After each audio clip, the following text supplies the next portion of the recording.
Arsenal tampil sempurna di 3 laga awal Liga Inggris musim pertama. Tidak ada tim yang bisa melakukan hal serupa, sehingga puncak klasemen dengan mudah dikuasai Arsenal. Arsenal tercatat sudah menang 3 kali, dengan begitu sudah mengoleksi 9 poin. The Gunners sudah mencetak 9 gol dan baru kebobolan 2 gol. Rentetan hasil positif itu adalah pengaruh dari taktik jitu Mikel Arteta yang berjalan lancar. Keinginannya untuk mendapatkan sejumlah pemain agar sistemnya berjalan, terbukti ampuh. Sejak awal musim, Arsenal di tangan Arteta menjelma bak tim baru. Mereka bisa sangat dominan di fase bertahan dan menyerang. Satu lagi pemain yang didatangkan dari Manchester City, yaitu Zinchenko. Pemain berusia 25 tahun ini memainkan peran alaminya saat bergabung dengan Arsenal. Selama di Manchester City, ia lebih sering dimanfaatkan sebagai inverted fullback.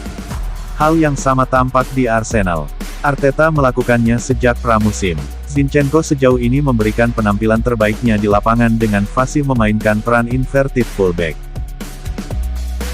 Satu nama di skuad kepelatihan Arsenal yang layak dapat apresiasi adalah Nicolas Jover, pelatih ini spesialisasinya di set piece.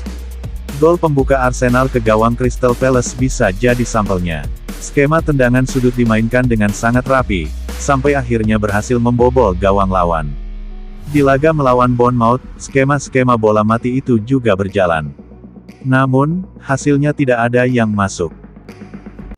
Salah satu yang paling tampak adalah keputusan Arteta, menurunkan White sebagai bek kanan saat laga kontrak Crystal Palace. Padahal, White adalah pemain yang condong bermain sebagai bek tengah.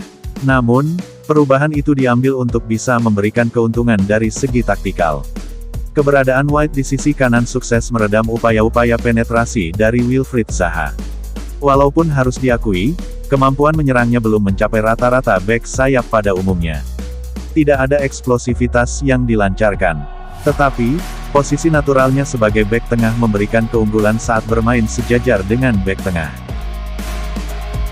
Kepindahan Jesus dari Manchester City mengundang tanda tanya besar di antara benak banyak orang. Sebab, Jesus punya karir yang tidak buruk-buruk amat. Keberadaan Jesus dimanfaatkan Arteta untuk mengelaborasi taktiknya. Pemain timnas Brasil itu diberikan lisensi untuk meliuk-liuk dan menciptakan celah di pertahanan lawan. Gol pembuka Arsenal di laga lawan Bournemouth itu berawal dari kemampuan dribblenya yang berhasil melewati setidaknya 3 pemain. Ia juga merangsek ke kotak penalti dan melepas tembakan.